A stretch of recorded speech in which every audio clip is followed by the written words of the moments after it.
Hello friends, in this video we are going to discuss the first unit of class 12th physics, that is electrostatics. The word electrostatics consists of two words, that is electro and statics. This electro means the electricity that you usually use in your daily life for running so many electrical appliances. Electro means charge, and static means rest. So electrostatics, what is electrostatics? It is the study of, electrostatics is the study of electric charges, and their interactions. Study of electric charges and their interactions at rest is called electrostatics. Now, charge. A charge is denoted by the letter Q, or you can use small q. There are two types of charges, that is positive charge and negative charge. Right. This charge was discovered by Benjamin Franklin. One day, Benjamin Franklin was flying a kite, and he was using a silk thread for flying a kite. And he was wearing a ring, or you can say there was a key in his finger, and when he was flying kite, that key was getting in touch with the string of the kite, and suddenly he felt a jerk in his hand. So he found that there is something which is traveling from the clouds down to the earth. So he thought that there is something which can produce that, which can do mechanical work for us, and it can also be transported from one place to another, and he named that thing as charge. He said that there is a charge which is developed due to the you can say collision of clouds. When two clouds strike, then due to that friction, charges are developed, and that charge travels along the silk thread down to the earth, and that is why he felt a jerk in his hand. So he said that similarly this charge, this electricity, he thought that this electricity can also be transported from one place to another place, and it can do a lot of mechanical work for us, and he discovered electric charges. So he named the charges as he called as vitreous. He told two types of charges, that is vitreous and resinous. These are the old names of charges. Vitreous, that is today we call as positive charge is known as vitreous, and the negative charge was known as resinous. Right. So charge is denoted by Q or small q. Now, unit of charge. The unit of charge is, in physics our stress is on the process of measurement. We try to measure everything that we usually encounter. So the unit of charge is coulomb. We measure charge in coulomb, or the symbol is capital C, in the name of the scientist, the Charles Augustin D. Coulomb. To give the honor to this scientist, Charles Augustin D. Coulomb, the unit of charge is taken as coulomb. Actually, coulomb is a big unit of charge, so we use small units of charge, that is microcoulomb. Microcoulomb means 10 to the power minus 6 coulomb, and nanocoulomb 10 to the power minus 9 coulomb, or picocoulomb, or 10 to the power minus 12 coulomb.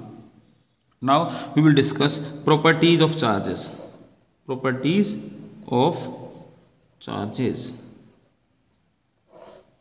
Basically, there are 5 to 6 properties of charges. So the fundamental property of charge is, the fundamental property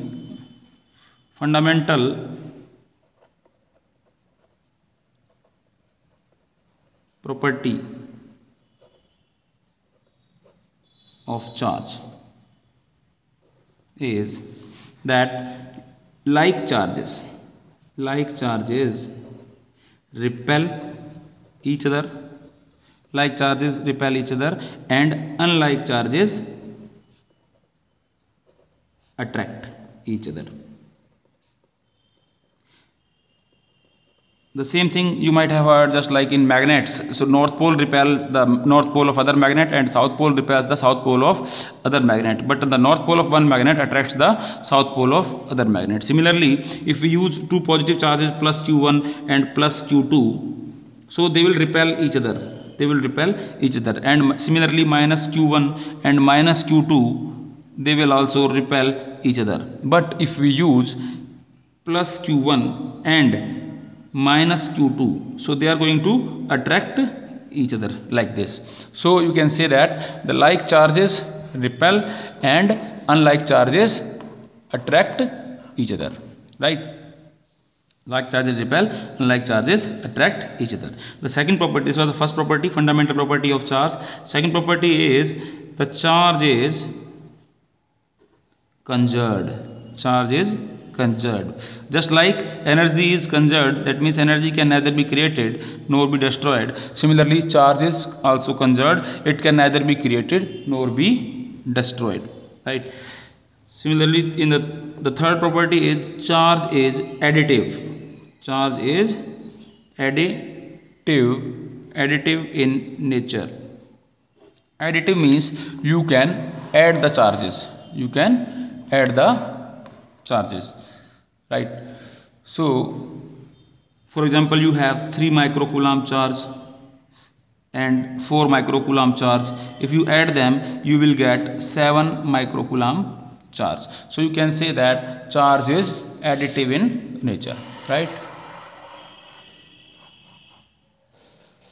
Now, the next property of charge is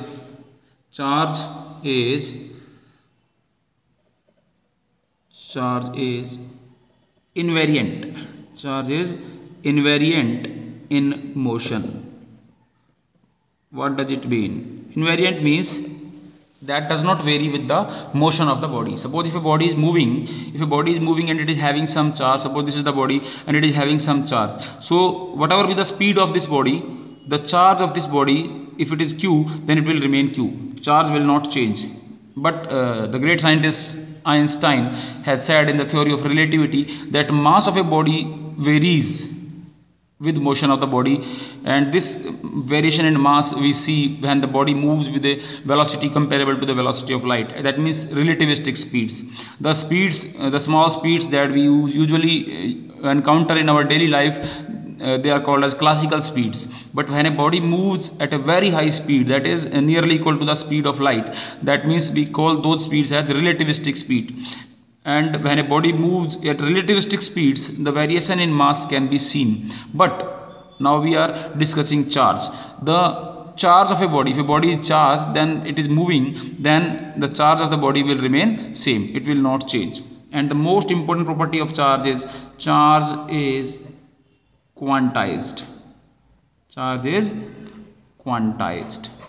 What is quanta? The word quanta was used by Planck for packet of energy. Actually, the word here quanta refers to the packet. For you just take it as packet. So charge is quantized. What question comes in the board exams, that charge, what do you understand by quantization of charge? So charge is quantized means charge exists in the form of packets. Charge exists in the form of packets, right? Or you can say that suppose, and the smallest packet of charge is E. That is the charge on electron. Charge on electron is the smallest packet of charge, and its value is minus 1.6 into 10 to the power minus 19 coulomb, right? So if a body is charged, then the total charge of the body can only be 1e, 2e, 3e, 4e, just like this. It can be positive, it can be negative as well. Positive, negative can be anything like this. So you can say that total charge on any body, that is Q, is, it can be positive, it can be negative, is the integral multiple. Integral multiple means whole number times of smallest packet of charge E. Total charge on any body is the integral multiple of smallest unit of charge E, that is Q is equal to plus minus NE. So you remember this formula. Here N is the number of electrons and Q is the charge and E is the charge on electrons. So using this formula you can find out N. N is equal to Q upon E. Right. So total charge on any body,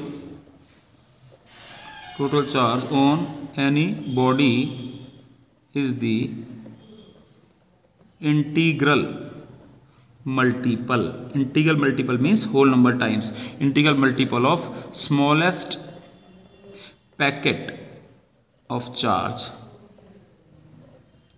E, that is the charge on electron. Right.